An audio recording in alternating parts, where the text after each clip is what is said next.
పేతురు గారు మరో మాట కూడా అన్నాడు, సమాధానమును వెదకి వెంటాడాలి.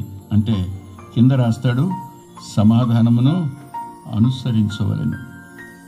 సమాధానాన్ని అనుసరించాలి అంటే maintaining the peace highly impossible. ఒక మాట అంటాను, ఏమనుకోకండి, తిట్టుకోకండి. అక్క చెల్లెళ్ళ మధ్య సమాధానం ఉందా? ఊరికి అడుగుతున్నాను. అక్క చెల్లెళ్ళే సమాధానం ఉందా? అన్నదమ్ములే సమాధానం ఉందా? భార్యాభర్తలే సమాధానం ఉందా? తోటి విశ్వాసులే సమాధానం ఉందా? లేదుగా. సమాధానాన్ని వెదకి వెంటాడండి అన్నాడు.